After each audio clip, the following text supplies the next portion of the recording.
The Phantom of the Opera by Gaston Leroux. Prologue. In which the author of this singular work informs the reader how he acquired the certainty that the opera ghost really existed. The opera ghost really existed. He was not, as was long believed, a creature of the imagination of the artists, the superstition of the managers, or a product of the absurd and impressionable brains of the young ladies of the ballet, their mothers, the box-keepers, the cloakroom attendants, or the concierge. Yes, he existed in flesh and blood, although he assumed the complete appearance of a real phantom, that is to say, of a spectral shade. When I began to ransack the archives of the National Academy of Music, I was at once struck by the surprising coincidences between the phenomena ascribed to the ghost and the most extraordinary and fantastic tragedy that ever excited the Paris upper classes, and I soon conceived the idea that this tragedy might reasonably be explained by the phenomena in question.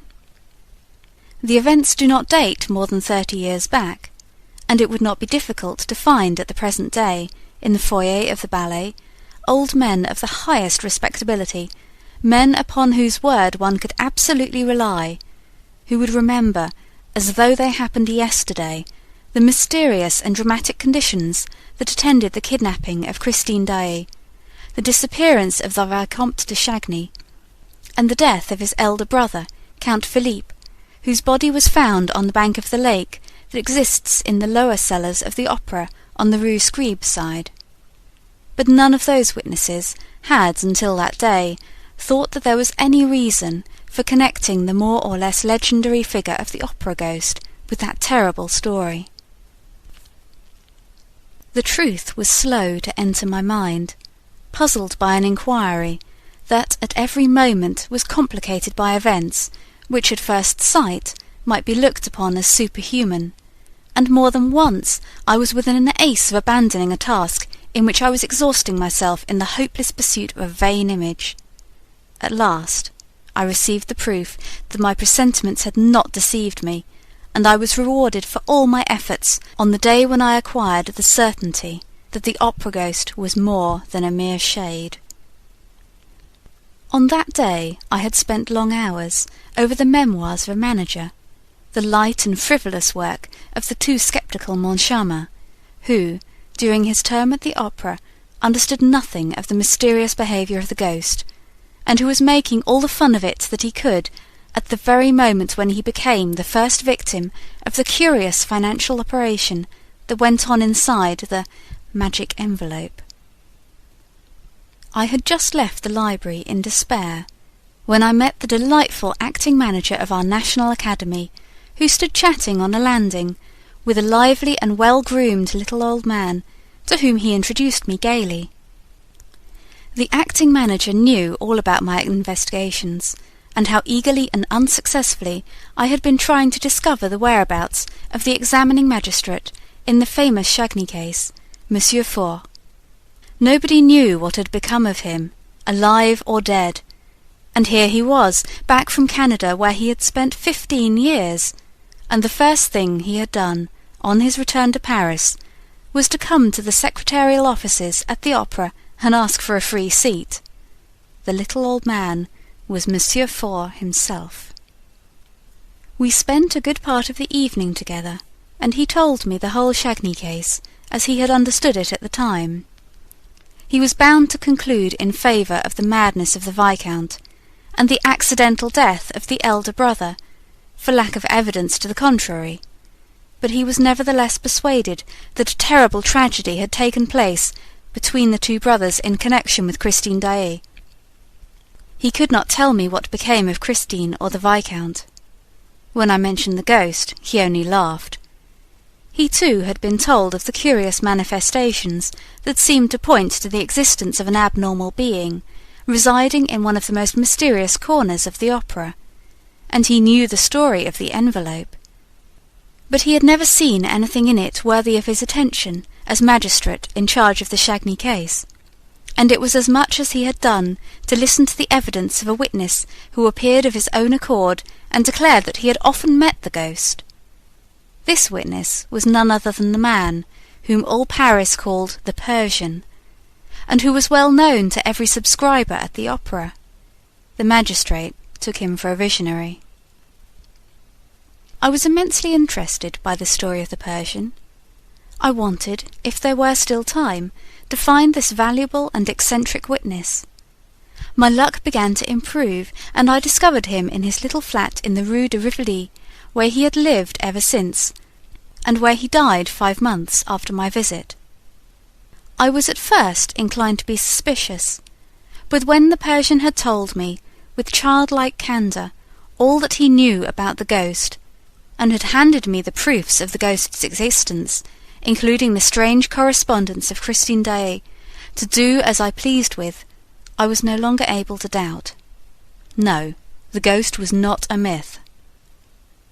I have, I know, been told that this correspondence may have been forged from first to last by a man whose imagination had certainly been fed on the most seductive tales, but fortunately I discovered some of Christine's writing outside the famous bundle of letters, and, on a comparison between the two, all my doubts were removed.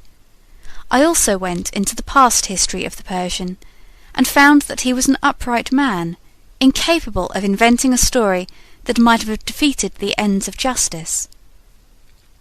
This, moreover, was the opinion of the more serious people, who, at one time or other, were mixed up in the Chagny case, who were friends of the Chagny family, to whom I showed all my documents and set forth all my inferences. In this connection, I should like to print a few lines which I received from General D. Sir, I cannot urge you too strongly to publish the results of your inquiry. I remember perfectly that, a few weeks before the disappearance of that great singer, Christine Daaé, and the tragedy which threw the whole of the Faubourg Saint-Germain into mourning, there was a great deal of talk, in the foyer of the ballet, on the subject of the ghost.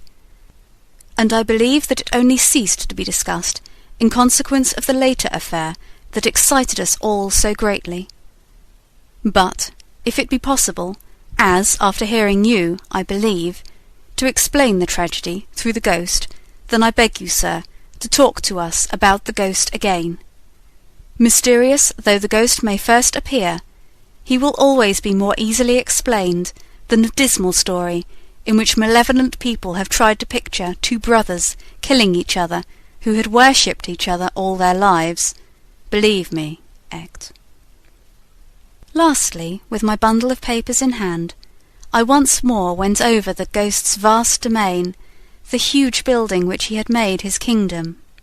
All that my eyes saw, all that my mind perceived, corroborated the Persian's documents precisely, and a wonderful discovery crowned my labours in a very definite fashion. It will be remembered that, later, when digging in the substructure of the opera, before burying the phonographic records of the artist's voice, the workman laid bare a corpse. Well, I was at once able to prove that this corpse was that of the opera ghost. I made the acting manager put this proof to the test with his own hand, and it is now a matter of supreme indifference to me if the papers pretend that the body was that of a victim of the Commune. The wretches who were massacred under the Commune, in the cellars of the opera, were not buried on this side. I will tell where their skeletons can be found, in a spot not very far from that immense crypt, which was stocked during the siege with all sorts of provisions. I came upon this track just when I was looking for the remains of the opera ghost, which I should never have discovered but for the unheard-of chance described above. But we will return to the corpse, and what ought to be done with it. For the present I must conclude this very necessary introduction by thanking Monsieur Millefoy, who was the commissary of police called in for the first investigations after the disappearance of Christine Daaé, Monsieur Rémy, the late secretary, Monsieur Messier, the late acting manager, Monsieur Gabriel, the late chorus master, and more particularly Madame la Baronne de Castelot-Barbezac, who was once the little Meg of the story, and who is not ashamed of it, the most charming star of our admirable corps de ballet, the eldest daughter of the worthy Madame Giry, now deceased, who had charge of the ghost's private box. All these were of the greatest assistance to me, and, thanks to them, I shall be able to reproduce those hours of sheer love and terror, in their smallest details, before the reader's eyes. And I should be ungrateful indeed if I omitted, while standing on the threshold of this dreadful and veracious story, to thank the present management of the opera, which has so kindly assisted me in all my inquiries, and Monsieur Messager in particular, together with Monsieur Gabion, the acting manager, and that most amiable of men, the architect, entrusted with the preservation of the building, who did not hesitate to lend me the works of Charles Garnier, though he was almost sure that I would never return them to him. Lastly, I must pay a public tribute to the generosity of my friend and former collaborator, Monsieur J. Lecreuse, who allowed me to dip into his splendid theatrical library, and to borrow the rarest editions of books by which he set great store. Gaston Leroux. End of prologue. Phantom of the Opera by Gaston Leroux. Chapter 1. Is it the Ghost? It was the evening on which Messieurs Debienne and Poligny, the managers of the opera, were giving a last gala performance to mark their retirement. Suddenly the dressing-room of La Sorelli, one of the principal dancers, was invaded by half a dozen young ladies of the ballet, who had come up from the stage after dancing Pagliuset. They rushed in amid great confusion, some giving vent to forced and unnatural laughter, others to cries of terror. Sorelli, who wished to be alone for a moment to run through the speech which she was to make to the resigning managers, looked around angrily at the mad and tumultuous crowd. It was little Jammes, the girl with the tip-tilted nose, the forget-me-not eyes, the rose-red cheeks, and the lily-white neck and shoulders, who gave the explanation in a trembling voice. "It's the ghost!" And she locked the door. Sorelli's dressing-room was fitted up with official, commonplace elegance. A pier-glass, a sofa, a dressing-table, and a cupboard or two provided the necessary furniture. On the walls hung a few engravings, relics of the mother, who had known the glories of the old opera in the Rue Le Pelletier, portraits of Vestris, Gardel, Dupont, Bigittoni. But the room seemed a palace to the brats of the corps de ballet, who were lodged in common dressing-rooms, where they spent their time singing, quarrelling, smacking the dressers and hairdressers, and buying one another glasses of cassis beer or even rum, until the call-boy's bell rang. Sorelli was very superstitious. She shuddered when she heard little Jammes speak of the ghost, called her a silly little fool, and then, as she was the first to believe in ghosts in general, and the opera ghost in particular, at once asked for details. "Have you seen him?" "As plainly as I see you now," said little Jammes, whose legs were giving way beneath her, and she dropped with a moan into a chair. Thereupon little Giry, the girl with eyes black as sloes, hair black as ink, a swarthy complexion, and a poor little skin, stretched over poor little bones. Little Giry added, "If that's the ghost, he's very ugly." "Oh, yes," cried the chorus of ballet girls, and they all began to talk together. The ghost had appeared to them in the shape of a gentleman in dress clothes, who had suddenly stood before them in the passage, without their knowing where he came from. He seemed to have come straight through the wall. "Pooh!" said one of them, who had more or less kept her head. "You see the ghost everywhere." And it was true. For several months there had been nothing discussed at the opera but this ghost in dress clothes, who stalked about the building from top to bottom, like a shadow, who spoke to nobody, to whom nobody dared speak, and who vanished as soon as he was seen, no one knowing how or where.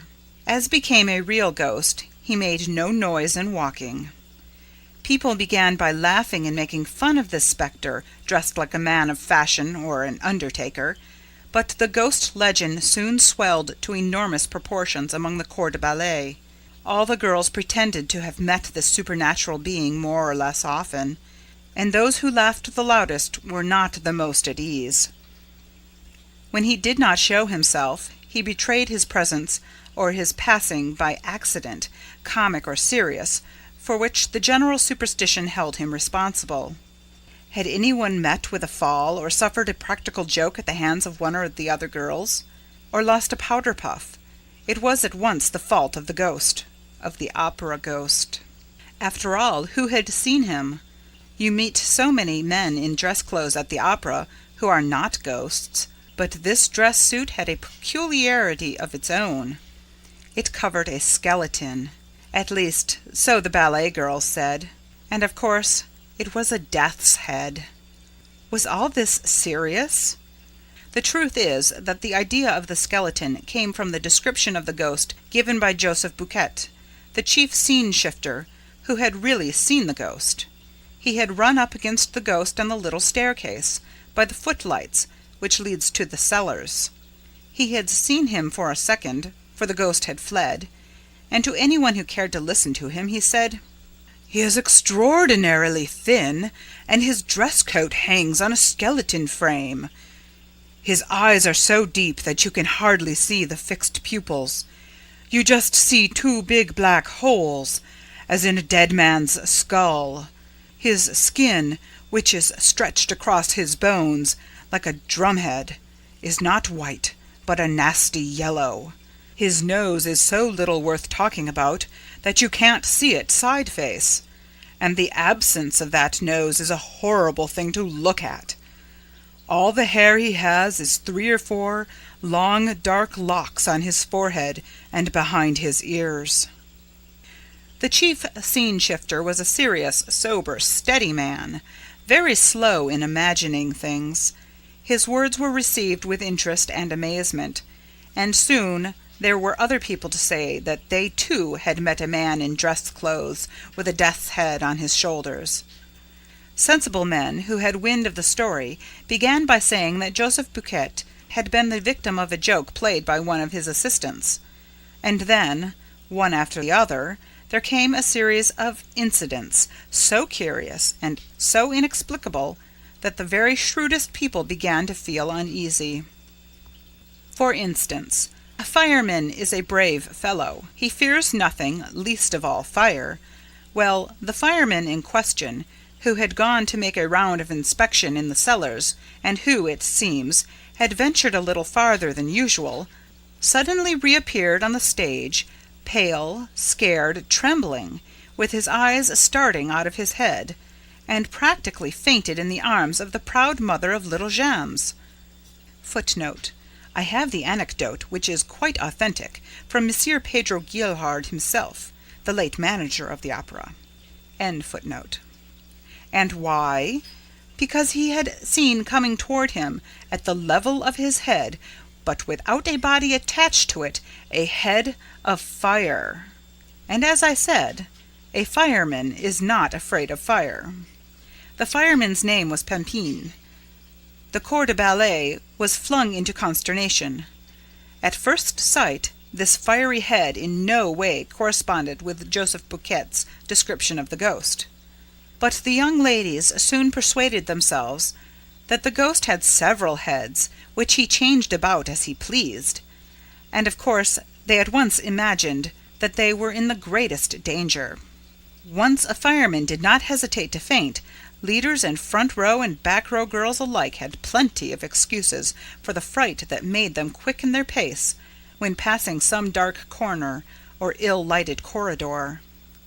Sorelli herself, on the day after the adventure of the fireman, placed a horseshoe on the table in front of the stage door keeper's box, which everyone who entered the opera, otherwise than as a spectator, must touch before setting foot on the first tread of the staircase. This horseshoe was not invented by me, any more than any other part of this story. Alas, and may still be seen on the table in the passage outside the stage door-keeper's box, when you enter the opera through the court known as the Cour de l'Administration. To return to the evening in question. "It's the ghost!" little Jammes had cried. An agonizing silence now reigned in the dressing-room. Nothing was heard but the hard breathing of the girls. At last, Jammes, flinging herself upon the farthest corner of the wall, with every mark of real terror on her face, whispered, "Listen!" Everybody seemed to hear a rustling outside the door. There was no sound of footsteps. It was like light silk sliding over the panel. Then it stopped. Sorelli tried to show more pluck than the others. She went up to the door and, in a quavering voice, asked, "Who's there?" But nobody answered. Then, feeling all eyes upon her, watching her last movement, she made an effort to show courage, and said very loudly, "Is there any one behind the door?" "Oh, yes, yes, of course there is!" cried that little dried plum of a Meg Giry, heroically holding Sorelli back by her gauze skirt. "Whatever you do, don't open that door! Oh, Lord, don't open the door!" But Sorelli, armed with a dagger that never left her, turned the key and drew back the door, while the ballet girls retreated to the inner dressing-room, and Meg Giry sighed, "Mother, Mother!"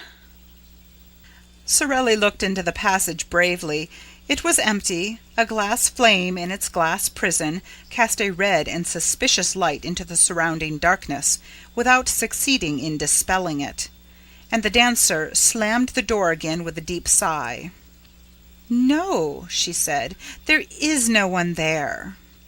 "Still, we saw him," Jammes declared, returning with timid little steps to her place beside Sorelli. "He must be somewhere prowling about. I shan't go back to dress. We had better all go down to the foyer together at once for the speech, and we will come up again together." And the child reverently touched the little coral finger-ring which she wore as a charm against bad luck, while Sorelli, stealthily, with the tip of her pink right thumb-nail, made a St. Andrew's cross on the wooden ring which adorned the fourth finger of her left hand. She said to the little ballet girls, "Come, children, pull yourselves together. I dare say no one has ever seen the ghost." "Yes, yes, we saw him. We saw him just now," cried the girls. "He had his death's head and his dress coat, just as when he appeared to Joseph Buquet. And Gabriel saw him too," said Jammes, "only yesterday afternoon, in broad daylight." "Gabriel, the chorus master?" "Why, yes, didn't you know?" "And he was wearing his dress clothes in broad daylight?" "Who, Gabriel?" "Why, no, the ghost." "Certainly. Gabriel told me so himself. That's what he knew him by. Gabriel was in the stage manager's office. Suddenly the door opened, and the Persian entered. You know the Persian has the evil eye." "Oh, yes," answered the little ballet girls in chorus, warding off ill luck by pointing their forefinger and little finger at the absent Persian, while their second and third fingers were bent in the palm and held down by the thumb. "And you know how superstitious Gabriel is," continued Jammes. "However, he is always polite. When he meets the Persian, he just puts his hand in his pocket and touches his keys. Well, the moment the Persian appeared in the doorway, Gabriel gave one jump from his chair to the lock of the cupboard, so as to touch iron. In doing so, he tore a whole skirt of his overcoat on a nail. Hurrying to get out of the room, he banged his forehead against a hat-peg and gave himself a huge bump.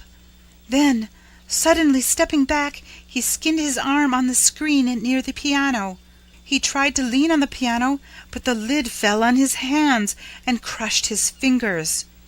He rushed out of the office like a madman, slipped on the staircase, and came down the whole of the first flight on his back. I was just passing with Mother. We picked him up. He was covered with bruises, and his face was all over blood. We were frightened out of our lives, but all at once he began to thank Providence that he had got off so cheaply.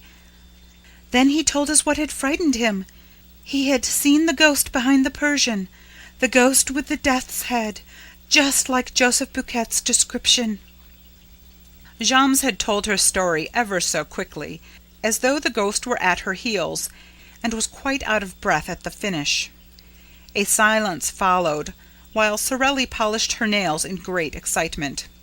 It was broken by little Giry, who said, "Joseph Buquet would do better to hold his tongue." "Why should he hold his tongue?" asked somebody. "That's Mother's opinion," replied Meg, lowering her voice, and looking all about her, as though fearing lest other ears than those present might overhear. "And why is it your mother's opinion?" "Hush! Mother says the ghost doesn't like being talked about." "And why does your mother say so?" Because... nothing." This reticence exasperated the curiosity of the young ladies, who crowded round little Giry, begging her to explain herself. They were there, side by side, leaning forward simultaneously in one movement of entreaty and fear, communicating their terror to one another, taking a keen pleasure in feeling their blood freeze in their veins. "I swore not to tell," gasped Meg. But they left her no peace and promised to keep the secret, until Meg, burning to say all she knew, began, with her eyes fixed on the door. "Well, it's because of the private box." "What private box?" "The ghost's private box." "Has the ghost a box? Oh, do tell us, do tell us." "Not so loud," said Meg. "It's box 5, you know, the box on the grand tier next to the stage box on the left." "Oh, nonsense!" "I tell you it is. Mother has charge of it. But you swear you won't say a word?"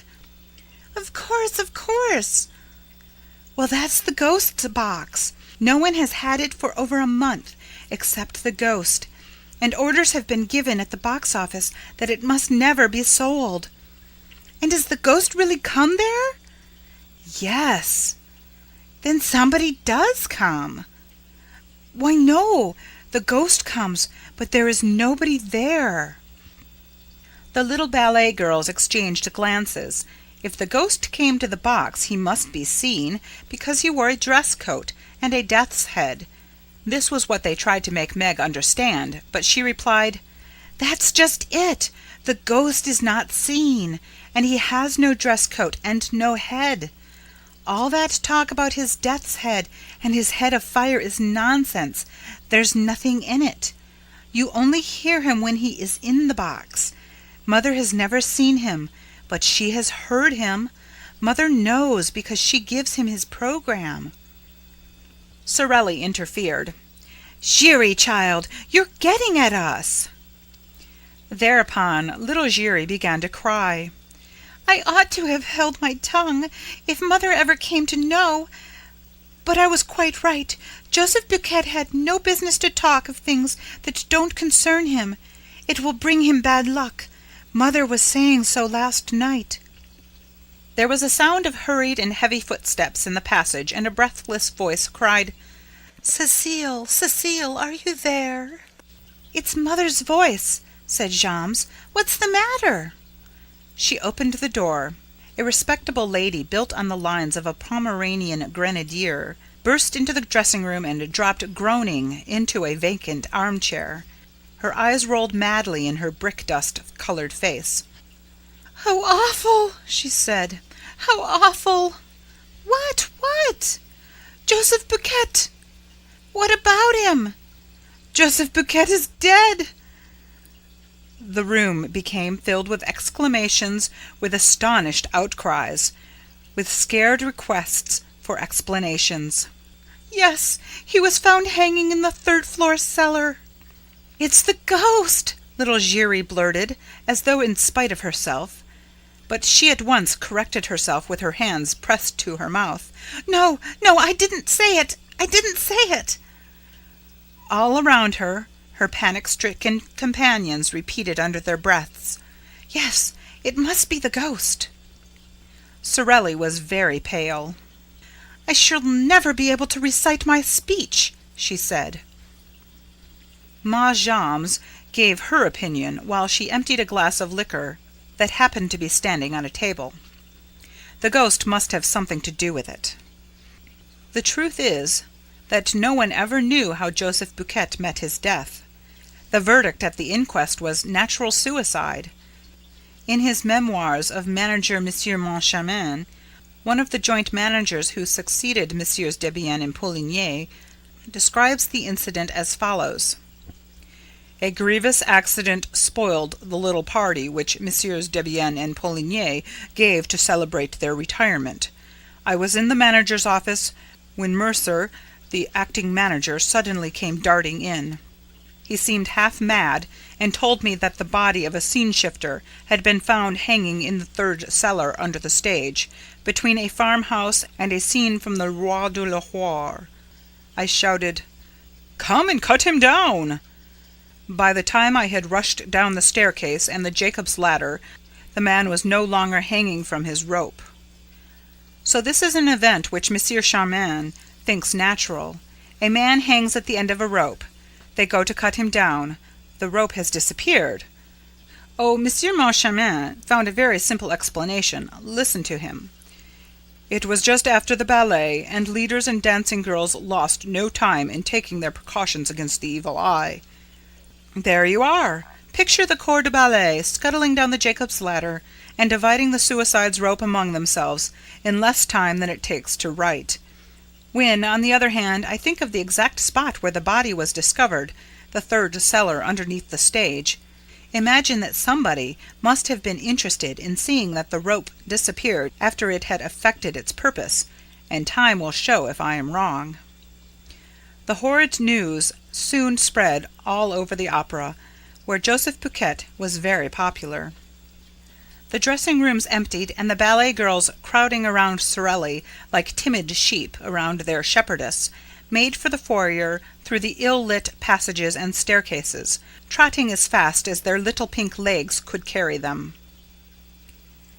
End of Chapter 1.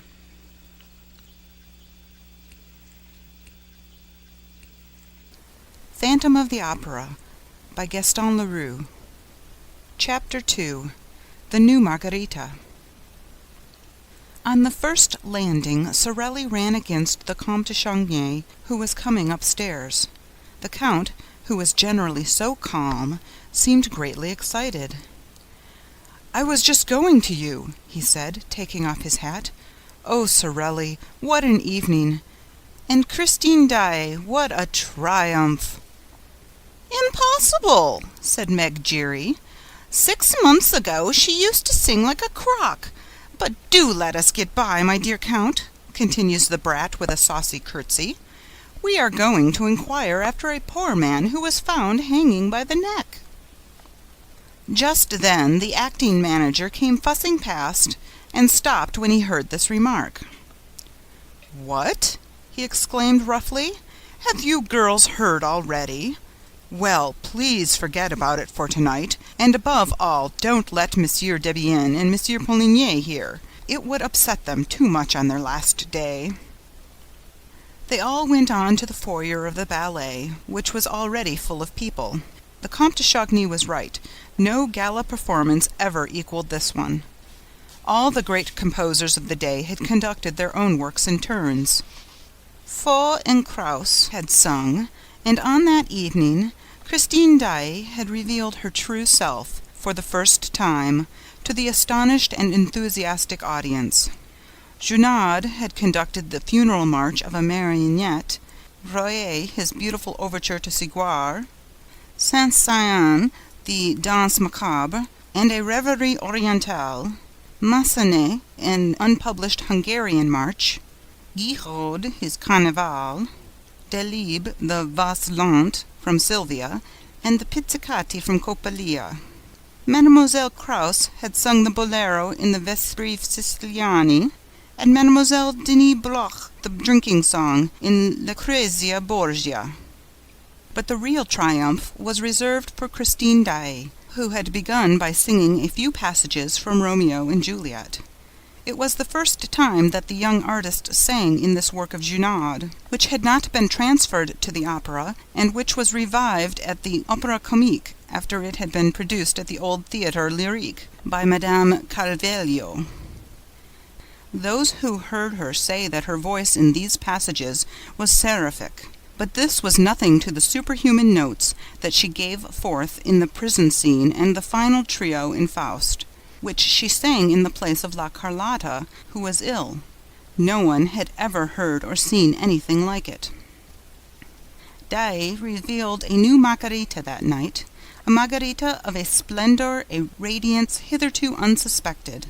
The whole house went mad, rising to its feet, shouting, cheering, clapping, while Christine sobbed and fainted in the arms of her fellow singers, and had to be carried to her dressing room. A few subscribers, however, protested. Why had so great a treasure been kept from them all that time? Till then, Christine Daaé had played a good Sibyl to Carlotta's rather too splendidly material Margarita, and it had needed Carlotta's incomprehensible and inexcusable absence from this gala night for the little Daaé, at a moment's warning, to show all that she could do in a part of the program reserved for the Spanish diva. Well, what the subscribers wanted to know was, why had Debienne and Poligny applied to Daaé when Carlotta was taken ill? Did they know of her hidden genius? And if they knew of it, why had they kept it hidden? And why had she kept it hidden? Oddly enough, she was not known to have a professor of singing at that moment.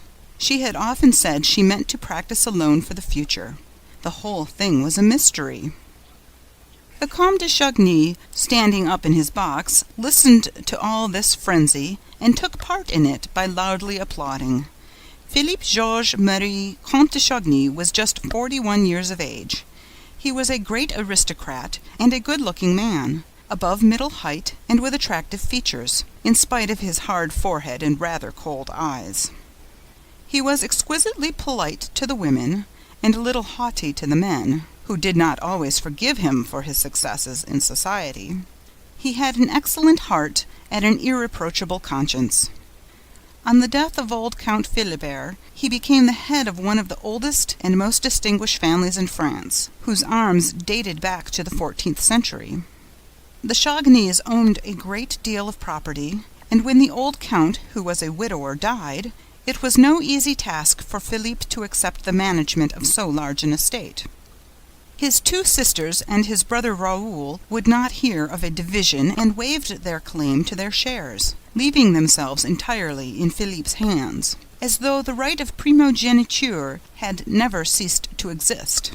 When the two sisters married on the same day, they received their portion from their brother, not as a thing rightfully belonging to them, but as a dowry for which they thanked him. The Comtesse de Chagny, née de Moraugy de la Martinière, had died in giving birth to Raoul, who was born 20 years after his elder brother. At the time of the old count's death, Raoul was 12 years of age. Philippe busied himself actively with the youngster's education. He was admirably assisted in this work first by his sisters, and afterward by an old aunt, and widow of a naval officer, who lived at Brest and gave young Raoul a taste for the sea. The lad entered the board training ship, finished his course with honors, and quietly made his trip around the world.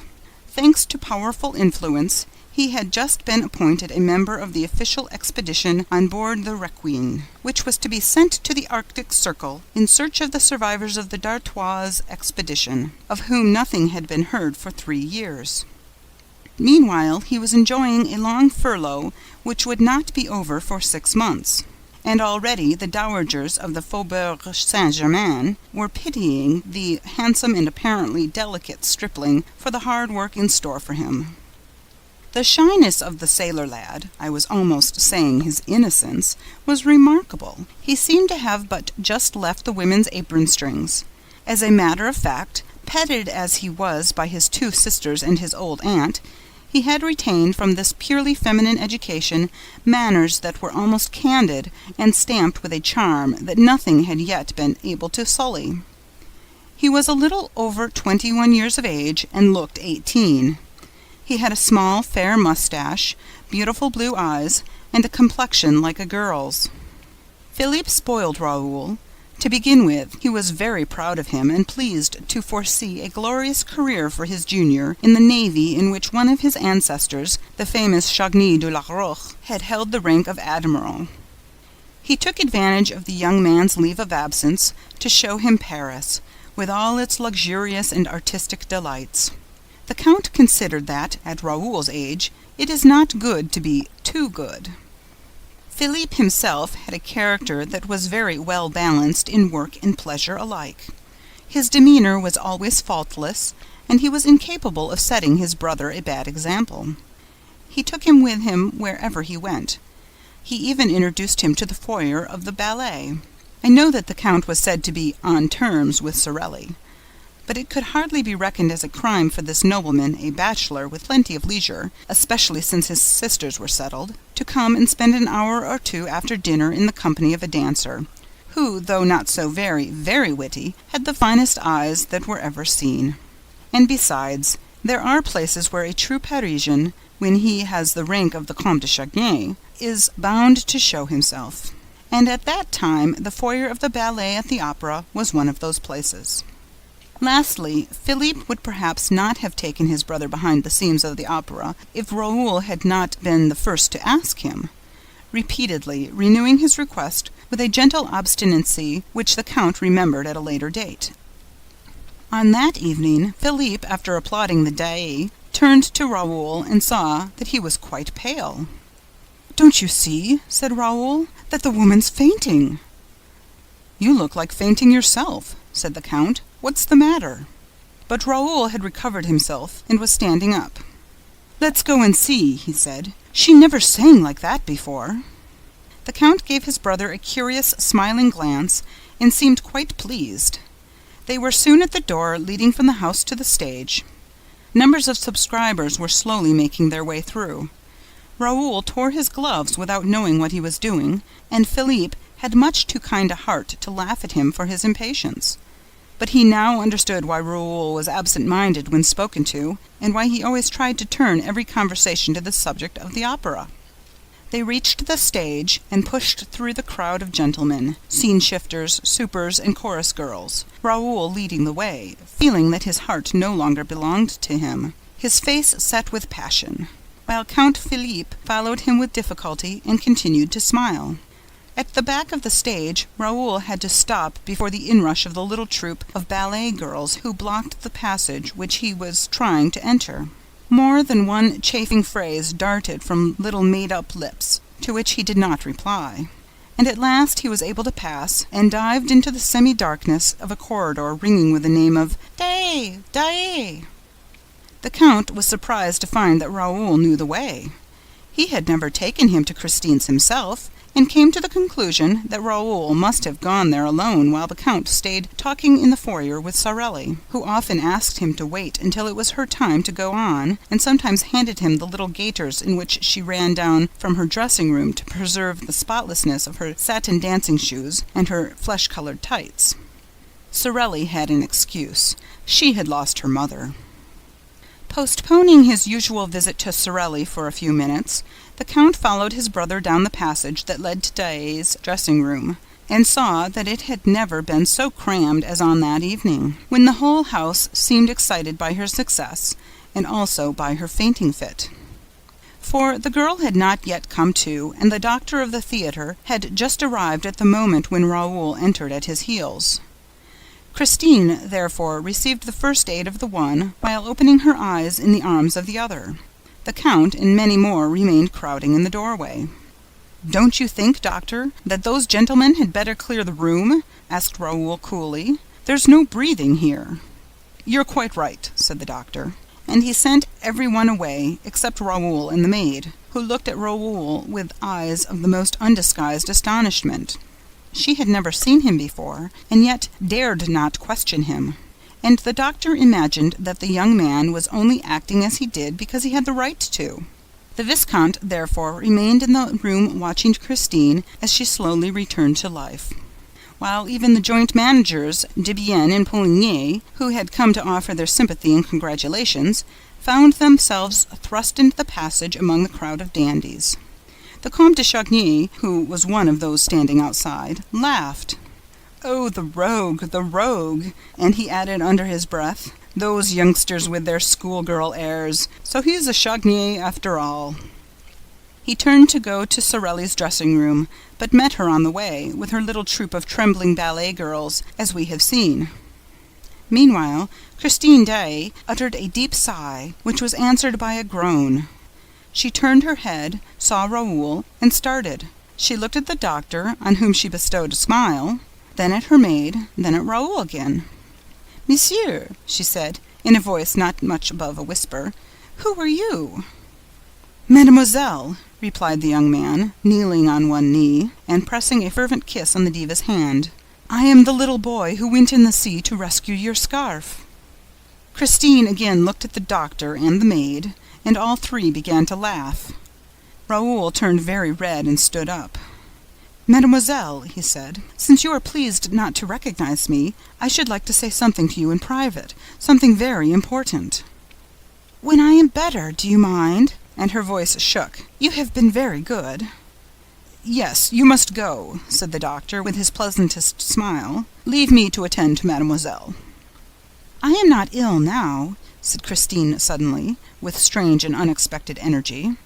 She rose and pressed her hand over her eyelids. "Thank you, doctor. I should like to be alone. Please go away, all of you. Leave me. I feel very restless this evening." The doctor tried to make a short protest, but perceiving the girl's evident agitation, he thought the best remedy was not to thwart her, and he went away, saying to Raoul outside, "She is not herself tonight. She is usually so gentle." Then he said good night, and Raoul was left alone. The whole of this part of the theater was now deserted. The farewell ceremony was no doubt taking place in the foyer of the ballet. Raoul thought that Daaé might go to it, and he waited in the silent solitude, even hiding in the favoring shadow of a doorway. He felt a terrible pain at his heart, and it was of this that he wanted to speak to Daaé without delay. Suddenly, the dressing-room door opened, and the maid came out by herself, carrying bundles. He stopped her and asked her how her mistress was. The woman laughed and said that she was quite well, and that he must not disturb her, for she wished to be alone, and she passed on. One idea alone filled Raoul's burning brain. Of course Daaé wished to be left alone, for him. Had he not told her that he wanted to speak to her privately? Hardly breathing, he went up to the dressing-room and, with his ear to the door to catch her reply, prepared to knock. But his hand dropped. He had heard a man's voice in the dressing-room saying, in a curiously masterful tone, "Christine, you must love me." And Christine's voice, infinitely sad and trembling, as though accompanied by tears, replied, "How can you talk like that, when I sing only for you?" Raoul leaned against the panel to ease his heart. His heart, which had seemed gone forever, returned to his breast and was throbbing loudly. The whole passage echoed with its beating, and Raoul's ears were deafened. Surely, if his heart continued to make such a noise, they would hear it inside. They would open the door, and the young man would be turned away in disgrace. What a position for a Chagny, to be caught listening behind a door! He took his heart in his two hands to make it stop. The man's voice spoke again. "Are you very tired?" "Oh, tonight I gave you my soul, and I am dead," Christine replied. "Your soul is a beautiful thing, child," replied the grave man's voice, "and I thank you. No emperor ever received so fair a gift. The angels wept tonight."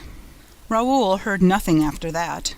Nevertheless, he did not go away, but, as though he feared lest he should be caught, he returned to his dark corner, determined to wait for the man to leave the room. At one and the same time he had learned what love meant, and hatred. He knew that he loved. He wanted to know whom he hated. To his great astonishment, The door opened, and Christine Daaé appeared, wrapped in furs, with her face hidden in a lace veil, alone. She closed the door behind her, but Raoul observed that she did not lock it. She passed him. He did not even follow her with his eyes, for his eyes were fixed on the door, which did not open again. When the passage was once more deserted, he crossed it, opened the door of the dressing-room, went in and shut the door. He found himself in absolute darkness. The gas had been turned out. "There is someone here," said Raoul, with his back against the closed door, in a quivering voice. "What are you hiding for?" All was darkness and silence. Raoul heard only the sound of his own breathing. He quite failed to see that the indiscretion of his conduct was exceeding all bounds. "You shan't leave this until I let you," he exclaimed. "If you don't answer, you are a coward, but I'll expose you." And he struck a match. The blaze lit up the room. There was no one in the room.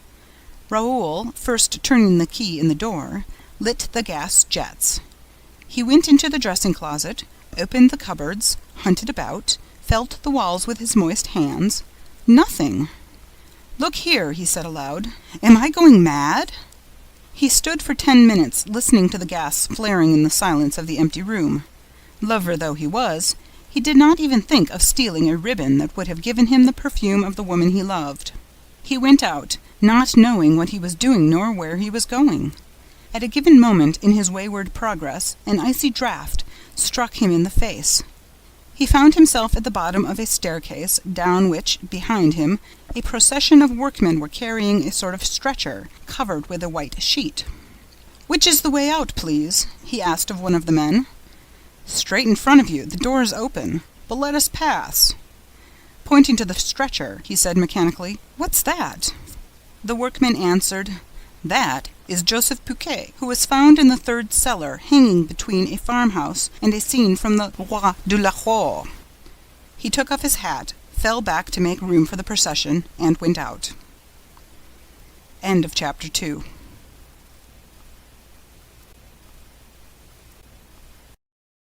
The Phantom of the Opera by Gaston Leroux.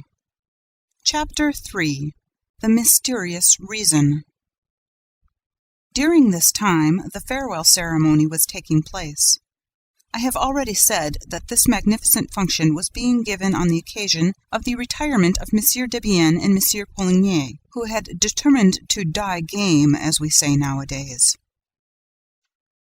They had been assisted in the realization of their ideal, though melancholy, program by all that counted in the social and artistic world of Paris. All these people met after the performance in the foyer of the ballet, where Sorelli waited for the arrival of the retiring managers, with a glass of champagne in her hand and a little prepared speech at the tip of her tongue. Behind her, the members of the corps de ballet, young and old, discussed the events of the day in whispers, or exchanged discreet signals with their friends, a noisy crowd of whom surrounded the supper tables arranged along the slanting floor. A few of the dancers had already changed into ordinary dress, but most of them wore their skirts of gossamer gauze, and all had thought it the right thing to put on a special face for the occasion. All, that is, except little James, whose 15 summers' happy age seemed already to have forgotten the ghost and the death of Joseph Buquet. She never ceased to laugh and chatter, to hop about and play practical jokes, until Messieurs Debienne and Poligny appeared on the steps of the foyer, when she was severely called to order by the impatient Sorelli. Everybody remarked that the retiring managers looked cheerful, as is the Paris way. None will ever be a true Parisian who has not learned to wear a mask of gaiety over his sorrows and one of sadness, boredom, or indifference over his inward joy. You know that one of your friends is in trouble. Do not try to console him. He will tell you that he is already comforted. But, should he have met with good fortune, be careful how you congratulate him. He thinks it so natural that he is surprised that you should speak of it. In Paris, our lives are one masked ball, and the foyer of the ballet is the last place in which two men so knowing as M. Debienne and M. Poligny would have made the mistake of betraying their grief, however genuine it might be. And they were already smiling rather too broadly upon Sorelli, who had begun to recite her speech, when an exclamation from that little madcap of a James broke the smile of the managers so brutally that the expression of distress and dismay that lay beneath it became apparent to all eyes. "The opera ghost!" James yelled these words in a tone of unspeakable terror, and her finger pointed among the crowd of dandies to a face so pallid, so lugubrious, and so ugly, with two such dark black cavities under the straddling eyebrows, that the death's head in question immediately scored a huge success. "The opera ghost! The opera ghost!" Everybody laughed and pushed his neighbor and wanted to offer the opera ghost a drink, but he was gone. He had slipped through the crowd, and the others vainly hunted for him, while two old gentlemen tried to calm little James, and while little Giry stood screaming like a peacock. Sorelli was furious. She had not been able to finish her speech. The managers had kissed her, thanked her, and run away as fast as the ghost himself. No one was surprised at this, for it was known that they were to go through the same ceremony on the floor above in the foyer of the singers, and that finally they were themselves to receive their personal friends for the last time in the great lobby outside the manager's office, where a regular supper would be served. Here they found the new managers, Monsieur Armand Moncharmin and Monsieur Firmin Richard, whom they hardly knew. Nevertheless, they were lavish in protestations of friendship, and received 1,000 flattering compliments in reply, so that those of the guests who had feared that they had a rather tedious evening in store for them at once put on brighter faces.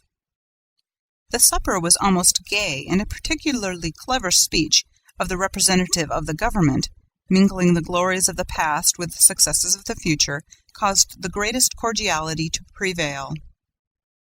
The retiring managers had already handed over to their successors the 2 tiny master keys which opened all the doors, thousands of doors, of the opera house. And those little keys, the object of general curiosity, were being passed from hand to hand, when the attention of some of the guests was diverted by their discovery, at the end of the table, of that strange, wan, and fantastic face, with the hollow eyes, which had already appeared in the foyer of the ballet, and been greeted by little James's exclamation, "The opera ghost!" There sat the ghost, as natural as could be, except that he neither ate nor drank. Those who began by looking at him with a smile ended by turning away their heads, for the sight of him at once provoked the most funereal thoughts. No one repeated the joke of the foyer. No one exclaimed, "There's the opera ghost!" He himself did not speak a word, and his very neighbors could not have stated at what precise moment he had sat down between them. But everyone felt that if the dead ever did come and sit at the table of the living, they could not cut a more ghastly figure. The friends of Firmin Richard and Armand Moncharmin thought that this lean and skinny guest was an acquaintance of Debienne's or Poligny's, while Debienne's and Poligny's friends believed that the cadaverous individual belonged to Firmin Richard and Armand Moncharmin's party.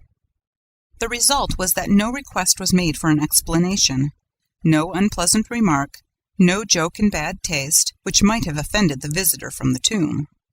A few of them present who knew the story of the ghost, and the description of him given by the chief scene-shifter, they did not know of Joseph Buquet's death, thought in their own minds that the man at the end of the table might easily have passed for him.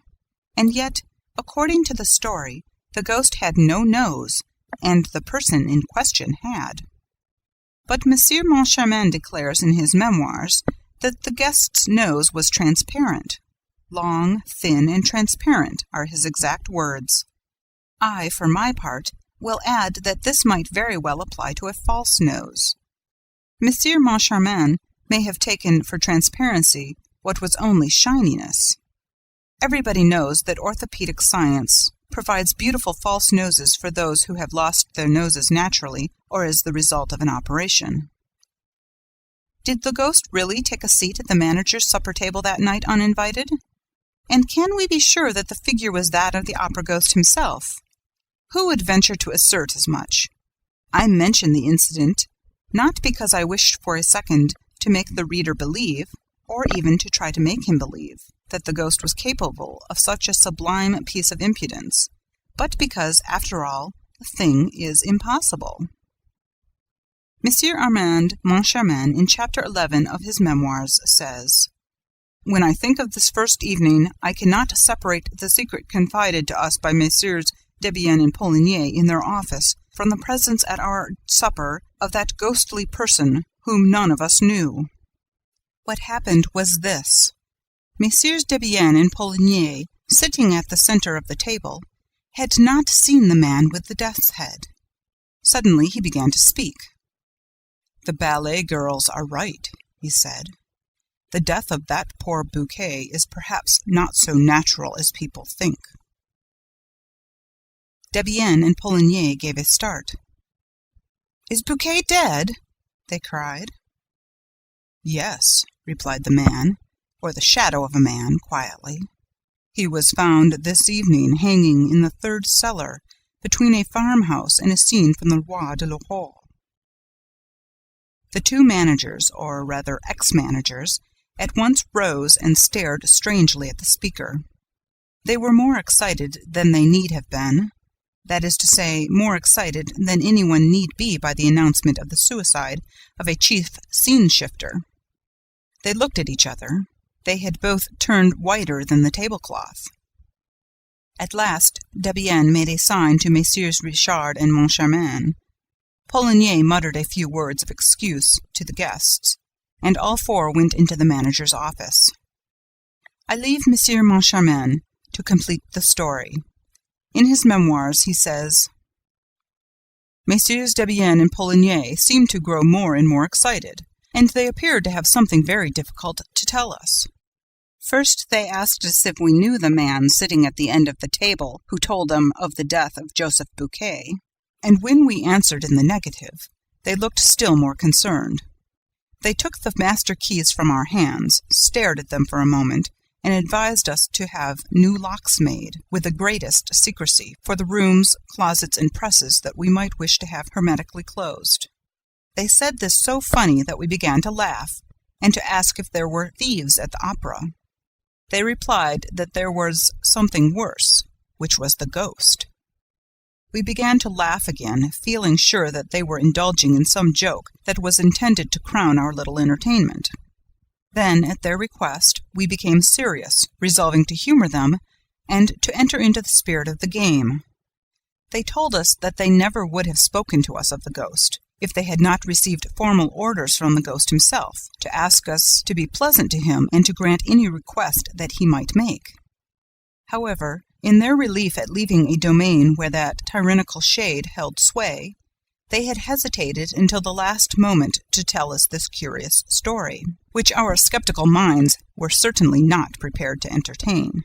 But the announcement of the death of Joseph Bouquet had served them as the brutal reminder that, whenever they had disregarded the ghost's wishes, some fantastic or disastrous event had brought them to a sense of their dependence. During these unexpected utterances made in a tone of the most secret and important confidence, I looked at Richard. Richard, in his student days, had acquired a great reputation for practical joking, and he seemed to relish the dish which was being served up to him in his turn. He did not miss a morsel of it, though the seasoning was a little gruesome because of the death of Bouquet. He nodded his head sadly while the others spoke, and his features assumed the air of a man who bitterly regretted having taken over the opera now that he knew that there was a ghost mixed up in the business. I could think of nothing better than to give him a servile imitation of this attitude of despair. However, in spite of all our efforts, we could not, at the finish, help bursting out laughing in the faces of Messieurs Debienne and Poligny, who, seeing us pass straight from the gloomiest state of mind to one of the most insolent merriment, acted as though they thought that we had gone mad.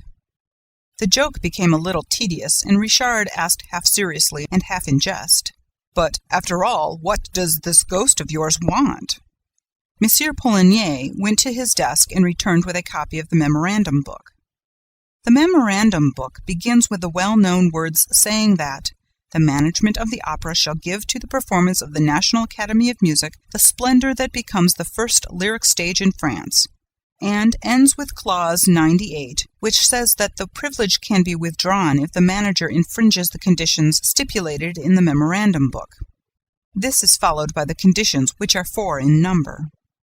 The copy produced by Monsieur Poligny was written in black ink, and exactly similar to that in our possession, except that, at the end, it contained a paragraph in red ink and in a queer, labored handwriting, as though it had been produced by dipping the heads of matches into the ink, the writing of a child that has never got beyond the downstrokes and has not learned to join its letters. This paragraph ran, word for word, as follows. Number 5. Or if the manager in any month delay for more than a fortnight the payment of the allowance which he shall make to the opera ghost, an allowance of 20,000 francs a month, say 240,000 francs a year. Monsieur Poligny pointed with a hesitating finger to this last clause, which we certainly did not expect. Is this all? Does he want anything else? Asked Richard with the greatest coolness. Yes, he does, replied Poligny, and he turned over the pages of the memorandum book until he came to the clause specifying the days on which certain private boxes were to be reserved for the free use of the President of the Republic, the ministers, and so on. At the end of this clause a line had been added, also in red ink. Box 5 on the grand tier shall be placed at the disposal of the opera ghost for every performance.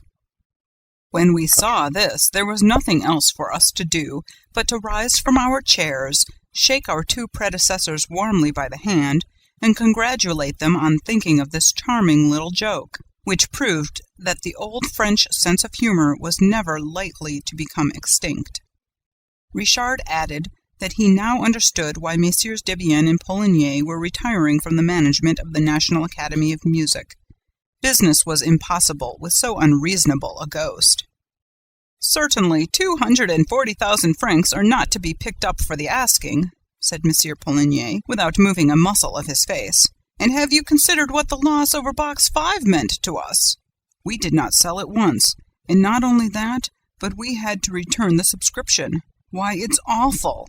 We really can't work to keep ghosts. We prefer to go away. Yes, echoed Monsieur Debienne, we prefer to go away. Let us go. And he stood up. Richard said, But after all, it seems to me that you were much too kind to the ghost. If I had such a troublesome ghost as that, I should not hesitate to have him arrested. But how? Where? They cried in chorus. We have never seen him. But when he comes to his box? We have never seen him in his box. Then sell it. Sell the opera ghost's box? Well, gentlemen, try it. Thereupon we all 4 left the office. Richard and I had never laughed so much in our lives. End of chapter 3. Phantom of the Opera by Gaston Leroux. Chapter 4. Box 5. Armand Moncharmin wrote such voluminous memoirs during the fairly long period of his co-management that we may well ask if he ever found time to attend to the affairs of the opera, otherwise than by telling what went on there. Monsieur Charmant did not know a note of music, but he called the Minister of Education and Fine Arts by his Christian name, had dabbled a little in society journalism, and enjoyed a considerable private income. Lastly, he was a charming fellow, and showed that he was not lacking in intelligence, for as soon as he made up his mind to be a sleeping partner in the opera, he selected the best possible active manager, and went straight to Firmin Richard. Firmin Richard was a very distinguished composer, who had published a number of successful pieces of all kinds, and who liked nearly every form of music and every sort of musician. Clearly, therefore, it was the duty of every sort of musician to like Monsieur Firmin Richard. The only things said to be against him were that he was rather masterful in his ways and endowed with a very hasty temper. The first few days which the partners spent at the opera were given over to the delight of finding themselves the head of so magnificent an enterprise, and they had forgotten all about that curious, fantastic story of the ghost, when an incident occurred that proved to them that the joke, if joke it were, was not over.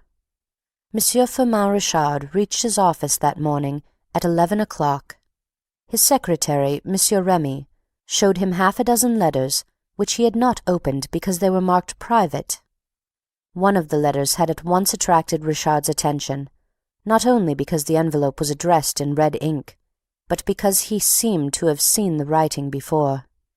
He soon remembered that it was the red handwriting in which the memorandum book had been so curiously completed. He recognized the clumsy, childish hand. He opened the letter and read, "Dear Mr. Manager, I am sorry to have to trouble you at a time when you must be so very busy, renewing important engagements, signing fresh ones, and generally displaying your excellent taste.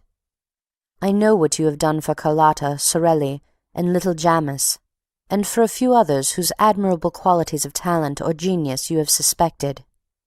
Of course, when I use these words, I do not mean to apply them to La Carlotta, who sings like a squirt and who ought never to have been allowed to leave the Ambassadeurs and the Café Jacquin, nor to La Sorelli, who owes her success mainly to the coach-builders, nor to little Jammes, who dances like a calf in a field.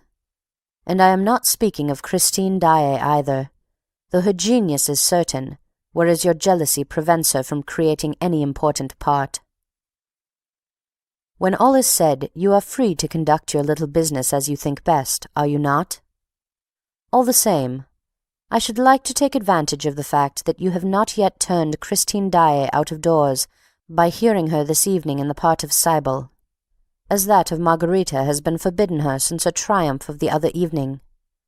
And I will ask you not to dispose of my box today, nor on the following days, for I cannot end this letter without telling you how disagreeably surprised I have been once or twice to hear, on arriving at the opera, that my box had been sold, at the box office, by your orders. I did not protest, first because I dislike scandal, and second because I thought that your predecessors, Messieurs Debienne and Poligny, who were always charming to me, had neglected, before leaving, to mention my little fads to you. I have now received a reply from those gentlemen to my letter asking for an explanation, and this reply proves that you know all about my memorandum book, and, consequently, that you are treating me with outrageous contempt. If you wish to live in peace, you must not begin by taking away my private box. Believe me to be, dear Mr. Manager, without prejudice to these little observations, your most humble and obedient servant, Opera Ghost. The letter was accompanied by a cutting from the agony column of the Revue Theatrale, which ran, "O.G., there is no excuse for R and M. We told them, and left your memorandum book in their hands. Kind regards." Monsieur Firmin Richard had hardly finished reading this letter when Monsieur Armand Moncharmin entered, carrying one exactly similar. They looked at each other and burst out laughing. "They are keeping up the joke," said Monsieur Richard, "but I don't call it funny." "What does it all mean?" asked Monsieur Moncharmin. "Do they imagine that, because they have been managers of the opera, we are going to let them have a box for an indefinite period?" "I am not in the mood to let myself be laughed at long," said Firmin Richard. "It's harmless enough," observed Armand Moncharmin. "What is it they really want? A box for tonight?" Monsieur Firmin Richard told his secretary to send box 5 on the grand tier to Messieurs Debienne and Poligny, if it was not sold. It was not. It was sent off to them. Debienne lived at the corner of the Rue Scribe and the Boulevard de Capucine, Poligny in the Rue Aubert. Oh, ghosts, 2 letters had been posted at the Boulevard de Capucine post office, as Moncharmin remarked after examining the envelopes. "You see," said Richard. They shrugged their shoulders and regretted that 2 men of that age should amuse themselves with such childish tricks. "They might have been civil for all that," said Moncharmin. "Did you notice how they treat us with regard to Carlotta, Sorelli, and little Jamais?" "Why, my dear fellow, these two are mad with jealousy. To think that they went to the expense of an advertisement in the Revue Theatrale! Have they nothing better to do?" "By the way," said Moncharmin, "they seem to be greatly interested in that little Christine Daaé."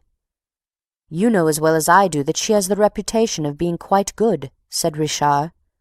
"Reputations are easily obtained," replied Moncharmin. "Haven't I a reputation for knowing all about music? And I don't know one key from another." "Don't be afraid, you never had that reputation," Richard declared. Thereupon he ordered the artists to be shown in, who for the last 2 hours had been walking up and down outside the door, behind which fame and fortune, or dismissal, awaited them. The whole day was spent in discussing, negotiating, signing or cancelling contracts, and the 2 overworked managers went to bed early, without so much as casting a glance at Box 5 to see whether M. Debienne and M. Poligny were enjoying the performance. Next morning the managers received a card of thanks from the ghost. "Dear Mr. Manager, thanks. Charming evening. Daaé exquisite. Choruses want waking up. Carlotta a splendid commonplace instrument. Will write you soon for the 240,000 francs, or 233,424 francs, 70 centimes to be correct. Messieurs Debienne and Poligny have sent me the 6,575 francs 30 centimes, representing the first 10 days of my allowance for the current year. Their privileges finished on the evening of the 10th inst. Kind regards, O.G." On the other hand, there was a letter from Messieurs Debienne and Poligny. "Gentlemen, we are much obliged for your kind thought of us, but you will easily understand that the prospect of again hearing Faust, pleasant though it is to ex-managers of the opera, cannot make us forget that we have no right to occupy Box 5 on the grand tier, which is the exclusive property of him of whom we spoke to you when we went through the memorandum book with you for the last time.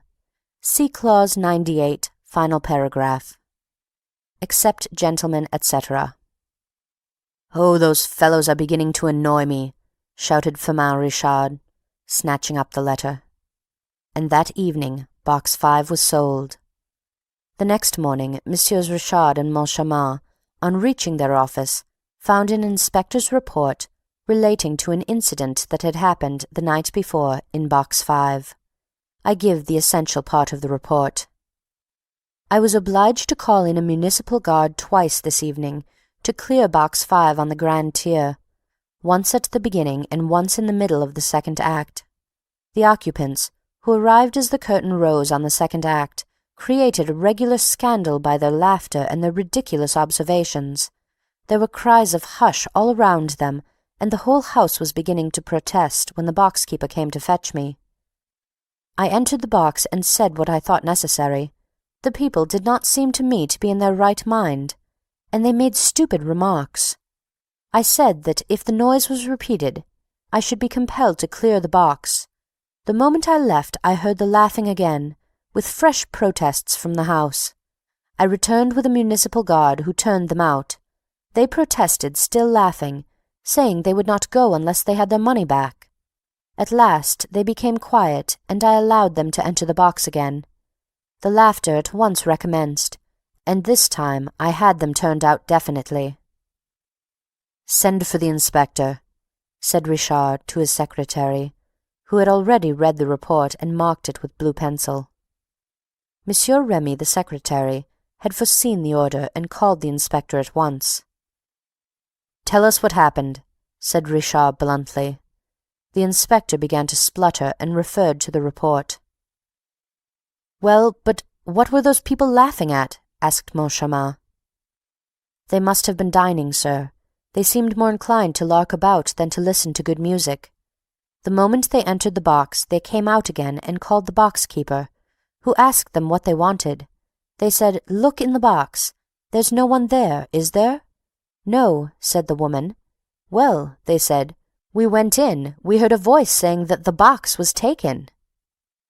Monsieur Moncharmin could not help smiling as he looked at Monsieur Richard. But Monsieur Richard did not smile.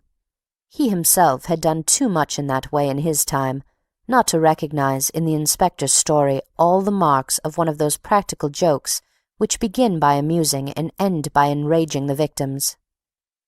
The inspector, to curry favour with Monsieur Moncharmin, who was smiling, thought it best to give a smile too. A most unfortunate smile. Monsieur Richard glared at his subordinate, who thenceforth made it his business to display a face of utter consternation. However, when the people arrived, roared Richard, there was no one in the box, was there? Not a soul, sir, not a soul, nor in the box on the right, nor in the box on the left. Not a soul, sir, I swear. The box-keeper told it me often enough, which proves that it was all a joke. Oh, you agree, do you? Said Richard. You agree it's a joke? And you think it funny, no doubt?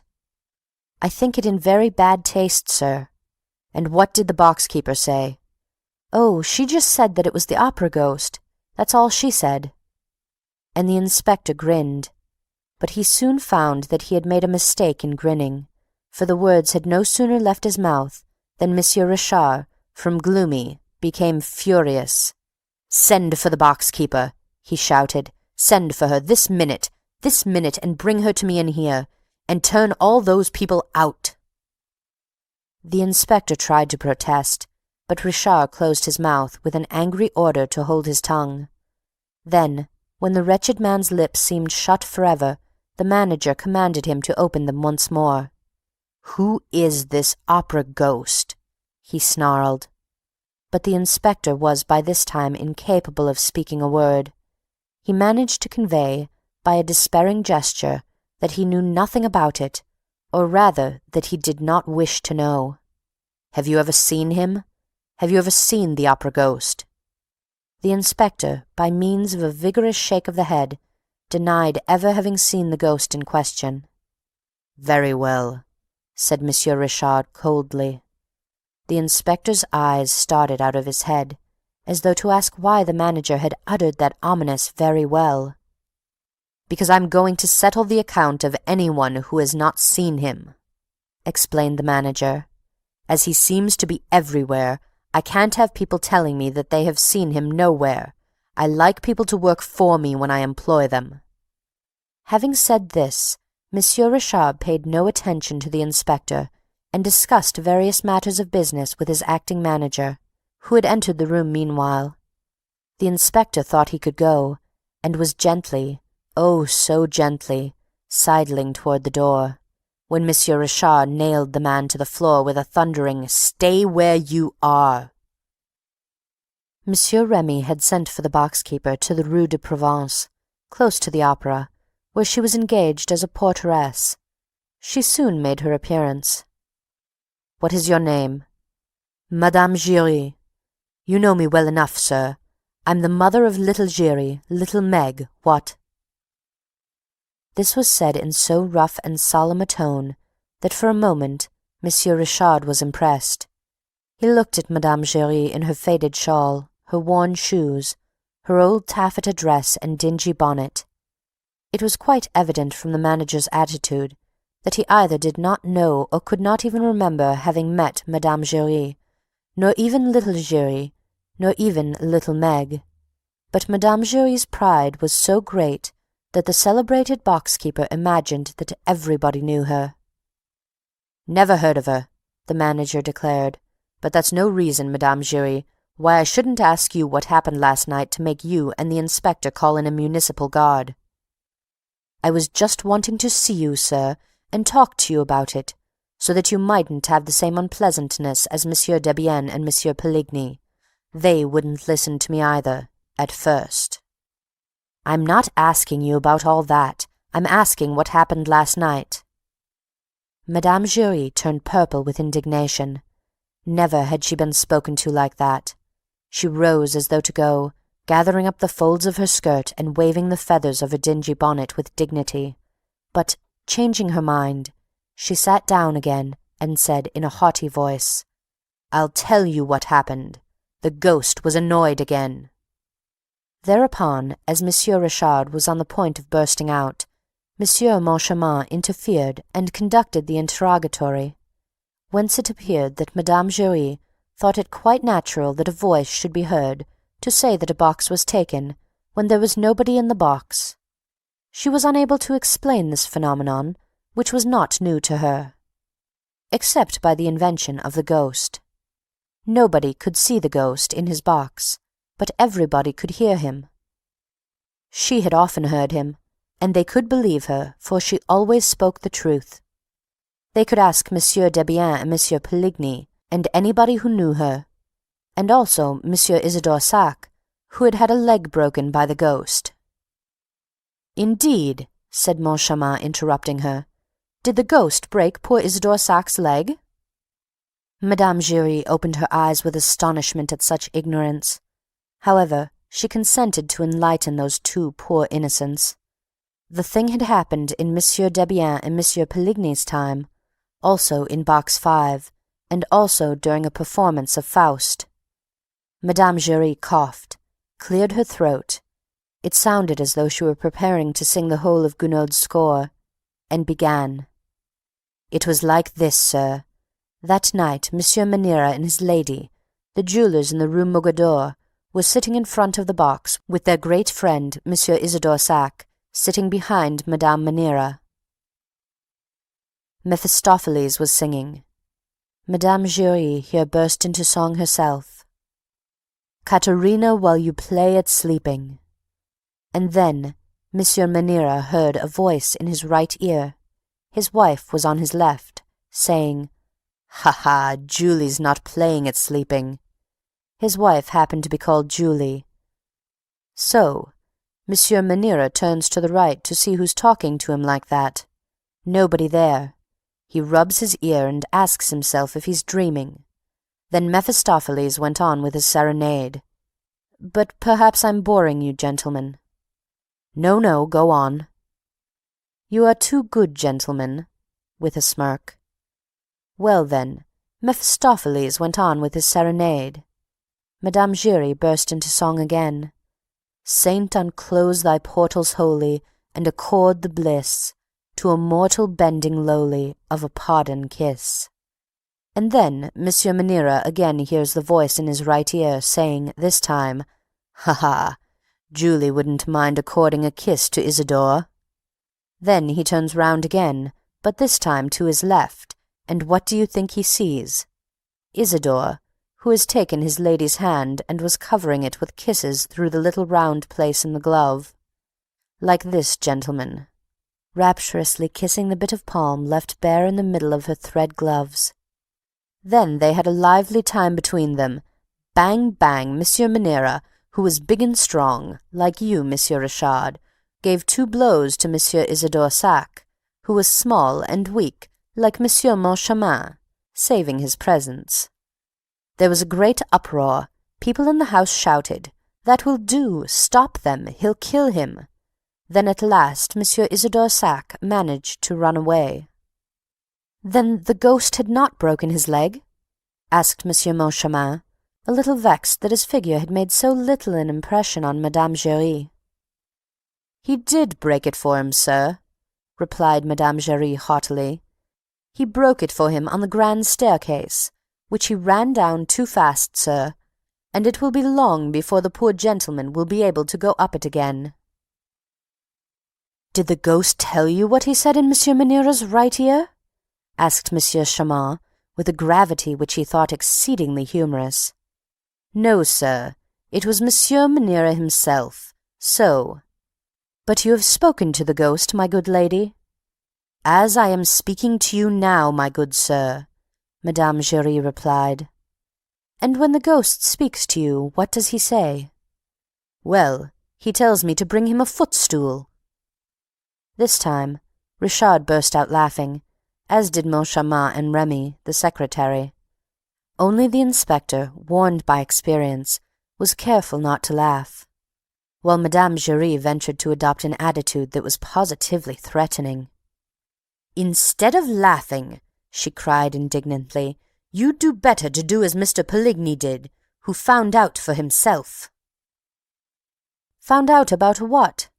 asked Moncharmin, who had never been so much amused in his life. "About the ghost, of course. Look here." She suddenly calmed herself, feeling that this was a solemn moment in her life. "Look here," she repeated. They were playing La Juive. Monsieur Poligny thought he would watch the performance from the ghost's box. Well, when the leopard cries, "Let us fly," you know, and Eleazer stops them and says, "Whither go ye?" Well, Monsieur Poligny, I was watching him from the back of the next box, which was empty. Monsieur Poligny got up and walked out quite stiffly, like a statue, and before I had time to ask him, "Whither go ye?" like Eleazer, he was down the staircase, but without breaking his leg. "Still, that doesn't let us know how the opera ghost came to ask you for a footstool," insisted Monsieur Moncharmin. "Well, from that evening, no one tried to take the ghost's private box from him. The manager gave orders that he was to have it at each performance, and whenever he came, he asked me for a footstool." "Tut, tut! A ghost asking for a footstool! Then this ghost of yours is a woman?" "No, the ghost is a man."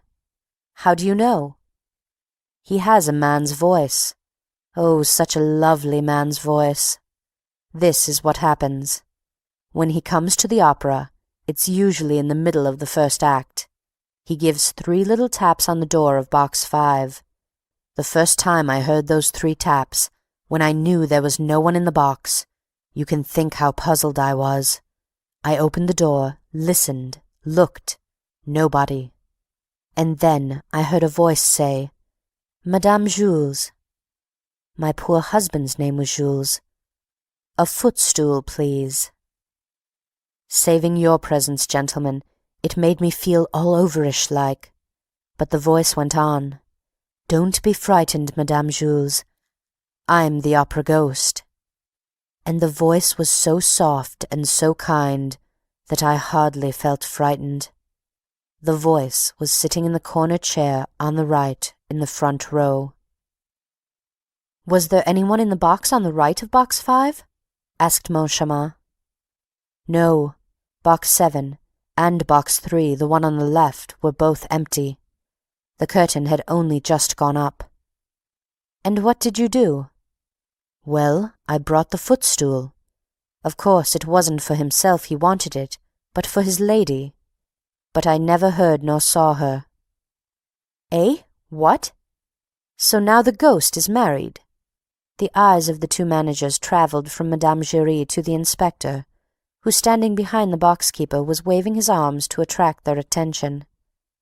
He tapped his forehead with a distressful forefinger to convey his opinion that the widow Jules Giry was most certainly mad. A piece of pantomime which confirmed Monsieur Richard in his determination to get rid of an inspector who kept a lunatic in his service. Meanwhile, the worthy lady went on about her ghost, now painting his generosity.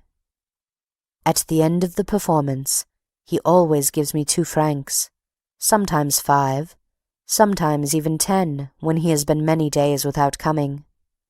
Only, since people have begun to annoy him again, he gives me nothing at all." "Excuse me, my good woman," said Moncharmin, while Madame Giry tossed the feathers in her dingy hat at this persistent familiarity. "Excuse me, how does the ghost manage to give you 2 francs?" "Why, he leaves them on the little shelf in the box, of course. I find them with the programme, which I always give him. Some evenings I find flowers in the box, a rose that must have dropped from his lady's bodice, for he brings a lady with him sometimes. One day they left a fan behind." "Oh, the ghost left a fan, did he? And what did you do with it?" "Well, I brought it back to the box next night." Here the inspector's voice was raised. "You've broken the rules. I shall have to fine you, Madame Giry." "Hold your tongue, you fool," muttered Monsieur Firmin Richard. "You brought back the fan, and then?" Well, then they took it away with them, sir. It was not there at the end of the performance, and in its place they left me a box of English sweets, which I am very fond of. That's one of the ghost's pretty thoughts. That will do, Madame Giry. You can go. When Madame Giry had bowed herself out, with the dignity that never deserted her, the manager told the inspector that they had decided to dispense with that old madwoman's services, and when he had gone in his turn, they instructed the acting manager to make up the inspector's accounts.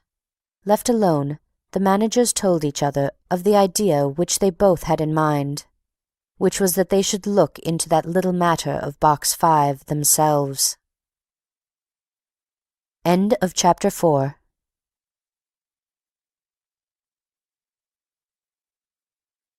Phantom of the Opera by Gaston Leroux. Chapter 5. The Enchanted Violin.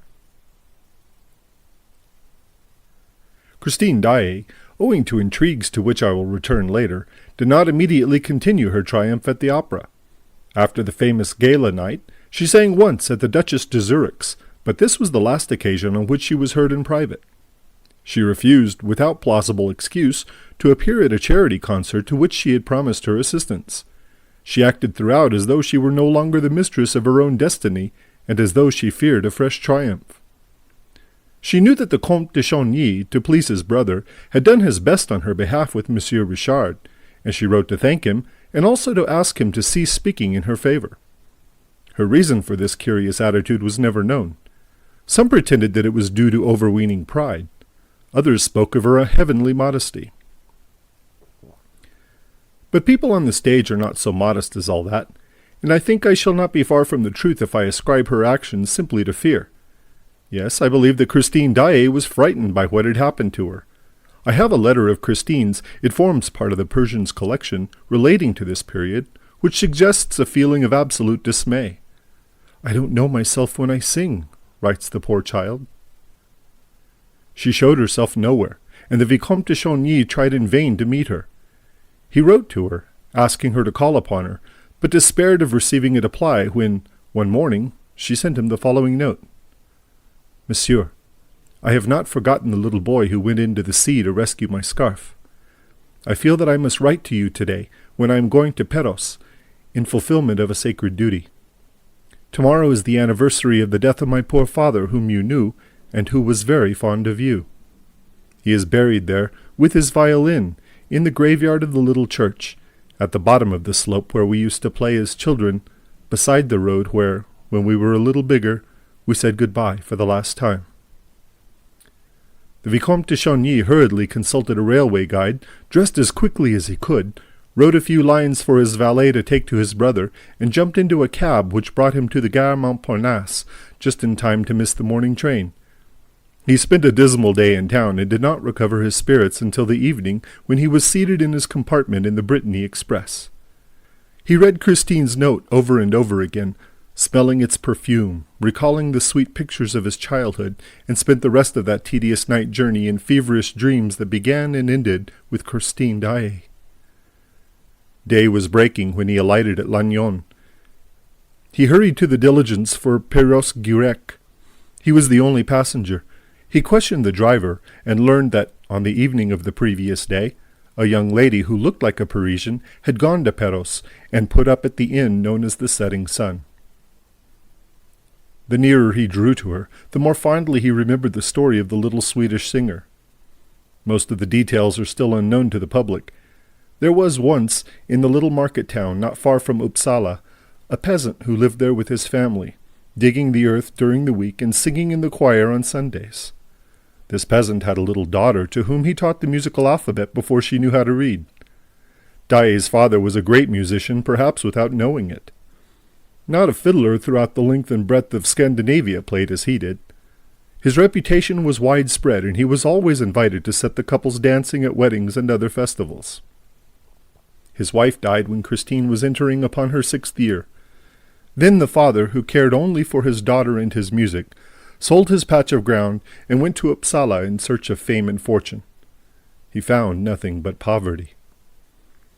He returned to the country, wandering from fair to fair, strumming his Scandinavian melodies, while his child, who never left his side, listened to him in ecstasy or sang to his playing.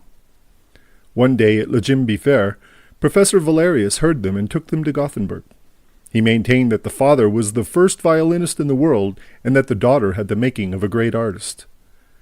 Her education and instruction were provided for. She made rapid progress and charmed everybody with her prettiness, her grace of manner, and her genuine eagerness to please. When Valerius and his wife went to settle in France, they took Daaé and Christine with them. Mamma Valerius treated Christine as her daughter. As for Daaé, he began to pine away with homesickness. He never went out of doors in Paris, but lived in sort of a dream which he kept up with his violin. For hours at a time, he remained locked up in his bedroom with his daughter, fiddling and singing very, very softly. Sometimes Mamma Valerius would come and listen behind the door, wipe away a tear, and go downstairs again on tiptoe, sighing for her Scandinavian skies. Daaé seemed not to recover his strength until the summer, when the whole family went to stay at Perros-Guirec, in a faraway corner of Brittany where the sea was the same color as in his own country. Often he would play his saddest tunes on the beach and pretend that the sea stopped its roaring to listen to them. And then he induced Mamma Valerius to indulge a queer whim of his. At the time of the pardons, or Breton pilgrimages, the village festival and dances, he went off with his fiddle as in the old days, and was allowed to take his daughter with him for a week. They gave the smallest hamlets music to last them for a year and slept at night in a barn, refusing a bed at the inn, lying close together on the straw, as when they were so poor in Sweden. At the same time, they were very neatly dressed, made no collection, refused the halfpence offered them, and the people around could not understand the conduct of the rustic fiddler who tramped the roads with that pretty child who sang like an angel from heaven. They followed them from village to village. One day, a little boy who was out with his governess made her take a longer walk than he intended, for he could not tear himself from the little girl whose pure, sweet voice seemed to bind him to her. They came to the shore of an inlet which is still called Tresterau, but which now, I believe, harbors a casino or something of the sort. At the time, there was nothing but sky and sea and a stretch of golden beach. Only there was a high wind which blew Christine's scarf out to sea. Christine gave a cry and put out her arms, but the scarf was already far on the waves. Then she heard a voice say, "It's all right. I'll go and fetch your scarf out of the sea." And she saw a little boy running fast, in spite of the outcries and the indignant protests of a worthy lady in black. The little boy ran into the sea, dressed as he was, and brought back her scarf. Boy and scarf were both soaked through. The lady in black made a great fuss, but Christine laughed merrily and kissed the little boy, who was none other than the Vicomte Raoul de Chagny, staying at Lannion with his aunt. During the season they saw each other and played together almost every day. At the aunt's request, seconded by Professor Valerius, Daaé consented to give the young Viscount some violin lessons. In this way, Raoul learned to love the same airs that had charmed Christine's childhood. They also both had the same calm and dreamy little cast of mind. They delighted in stories, in old Breton legends, and their favorite sport was to go and ask for them at the cottage doors like beggars. "Ma'am," or "Kind gentleman, have you a little story to tell us, please?" And it seldom happened that they did not have one given them, for nearly every old Breton grande dame has, at least once in her life, seen the Corrigans dance by moonlight on the heather. But the great treat was, in the twilight, in the great silence of the evening, after the sun had set in the sea, when Daaé came and sat down by them on the roadside, and, in a low voice, as though fearing lest he should frighten the ghosts whom he evoked, told them of the legends of the land of the north, and the moment he stopped, the children would ask for more. There was one story that began, "A king sat in a little boat on one of those deep, still lakes that open like a bright eye in the midst of the Norwegian mountains." And another, "Little Lottie thought of everything and nothing. Her hair was golden as the sun's rays, and her soul as clear and blue as her eyes. She wheedled her mother, was kind to her doll, and took great care of her frock, and her little red shoes and her fiddle. But most of all, she loved, when she went to sleep, to hear the angel of music." While the old man told this story, Raoul looked at Christine's blue eyes and golden hair, and Christine thought that Lotte was very lucky to hear the angel of music when she went to sleep. The angel of music played a part in all Daddy Daaé's tales, and he maintained that every great musician, every great artist, received a visit from the angel at least once in his life. Sometimes the angel leans over their cradle, as happened to Lotte. And that is how there are little prodigies who play the fiddle at 6 better than men at 50, which you must admit is very wonderful. Sometimes the angel comes much later because the children are naughty and won't learn their lessons or practice their scales. And sometimes he does not come at all because the children have a bad heart or a bad conscience. No one ever sees the angel, but he is heard by those who are meant to hear him. He often comes when they least expect him, when they are sad and disheartened. Then their ears suddenly perceive celestial harmonies, a divine voice which they remember all their lives. Persons who are visited by the angel quiver with a thrill unknown to the rest of mankind, and they cannot touch an instrument or open their mouths to sing without producing sounds that put all other human sounds to shame. Then people who do not know that the angel has visited those persons say that they have genius. Little Christine asked her father if he had heard the angel of music. But Daddy Daaé shook his head sadly, and then his eyes lit up as he said, "You will hear him one day, my child. When I am in heaven, I will send him to you." Daddy was beginning to cough at that time. 3 years later, Raoul and Christine met again at Perros. Professor Valerius was dead, but his widow remained in France with Daddy Daaé and his daughter, who continued to play the violin and sing, wrapping in their dream of harmony their kind patroness, who seemed henceforth to live on music alone. The young man, as he now was, had come to Perros on the chance of finding them, and went straight to the house in which they used to stay.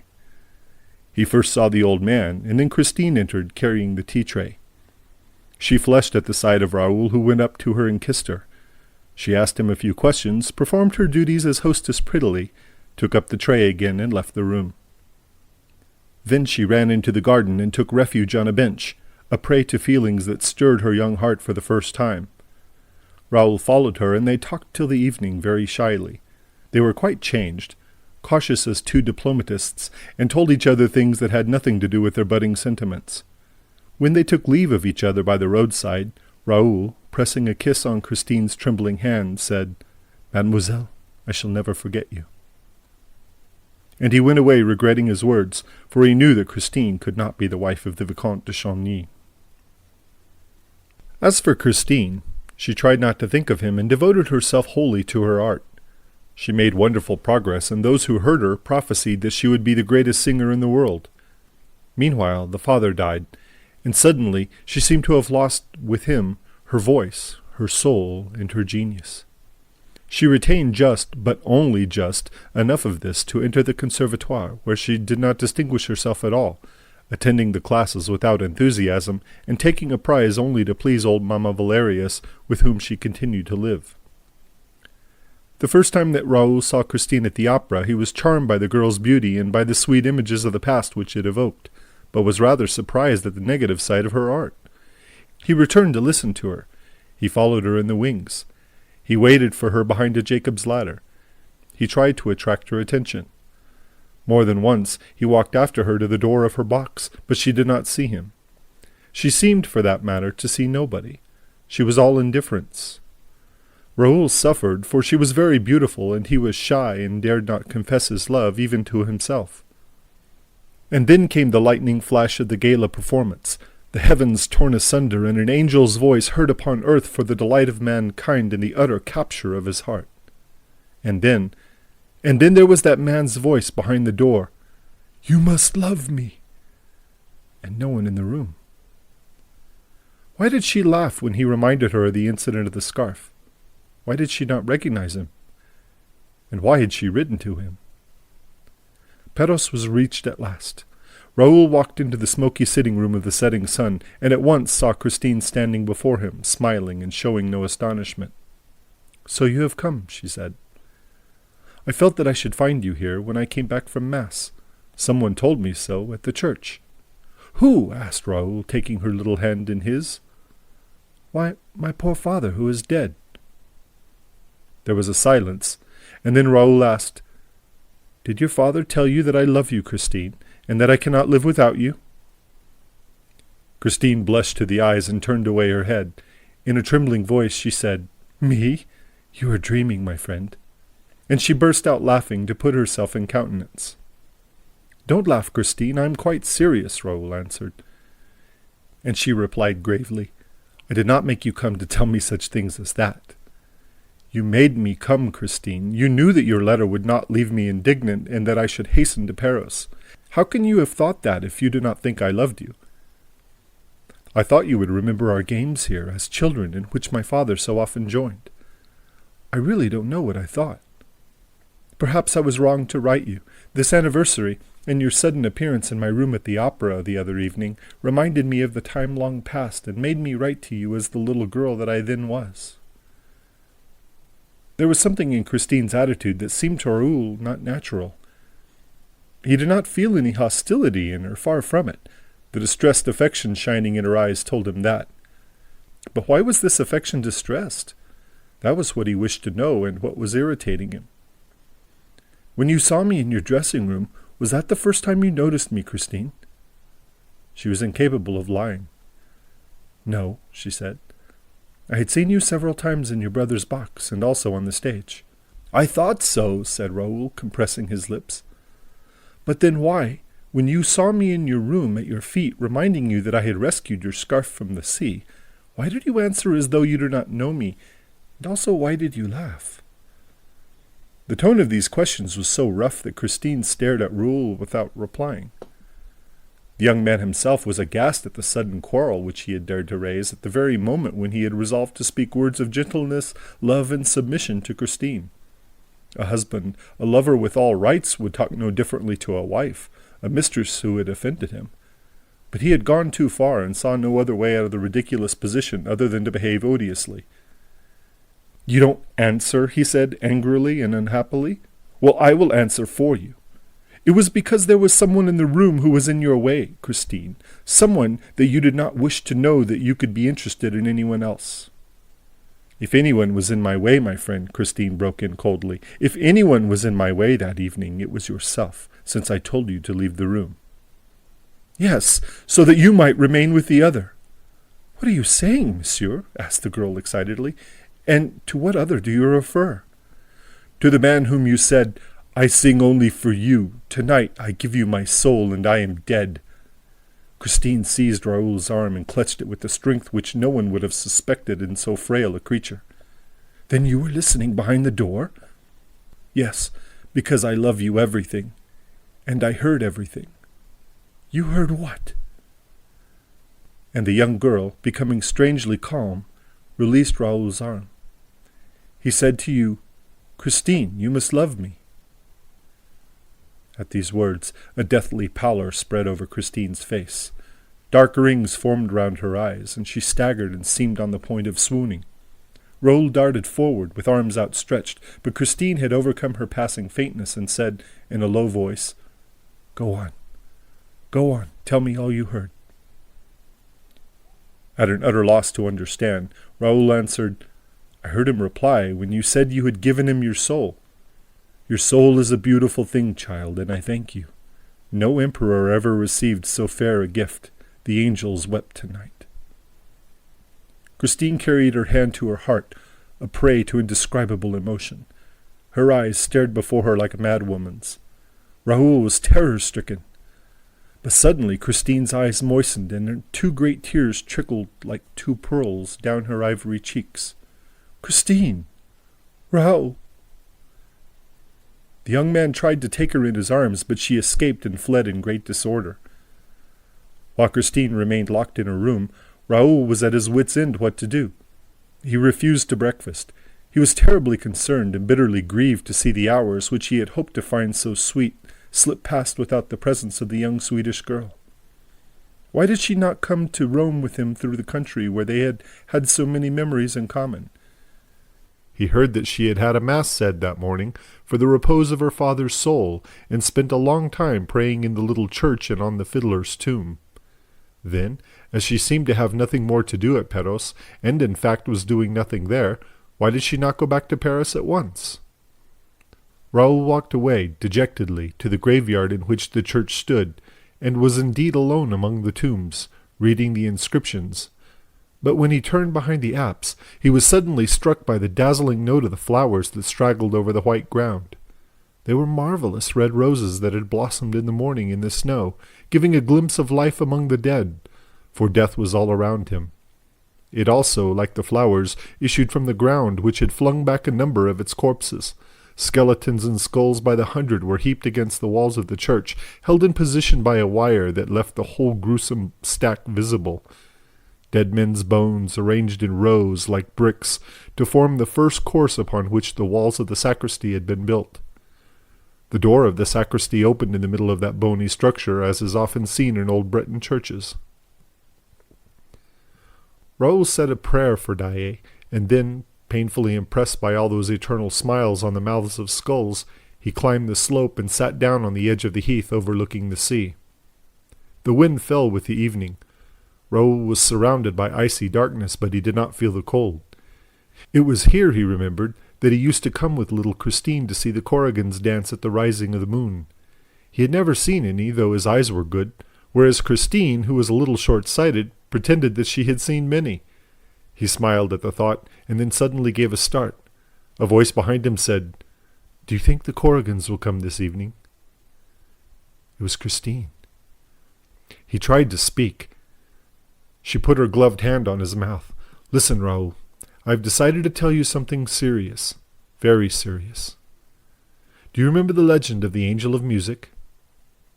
"I do indeed," he said. "I believe it was here that your father first told it to us."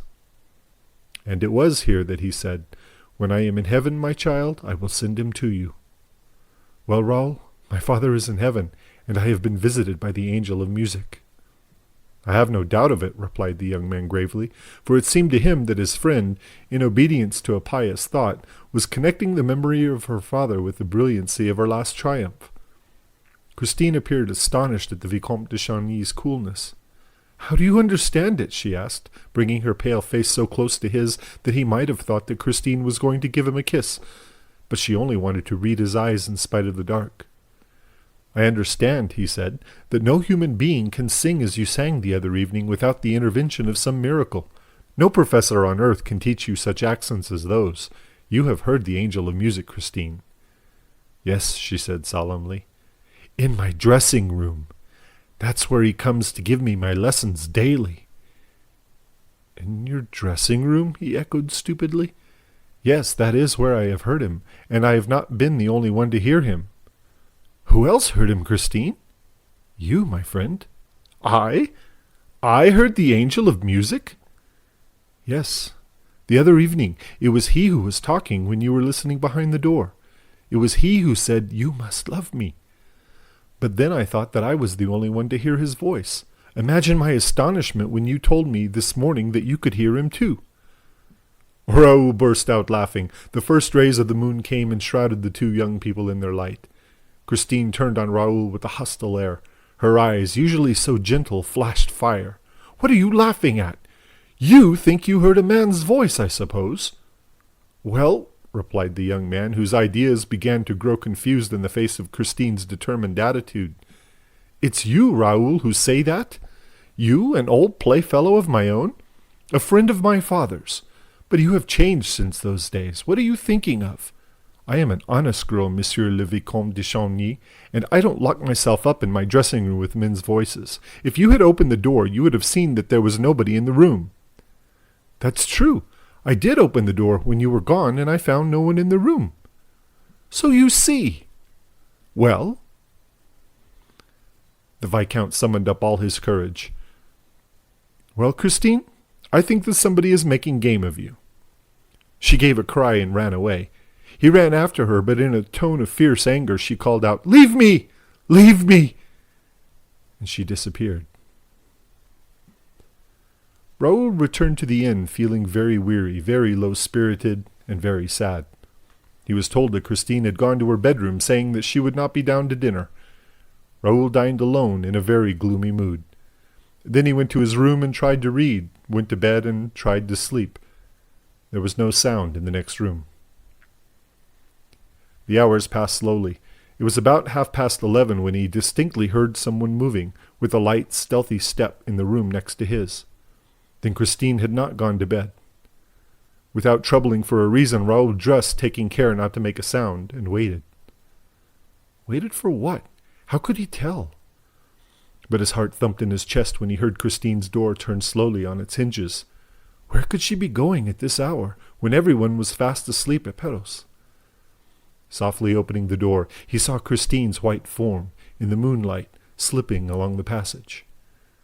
She went down the stairs, and he leaned over the baluster above her.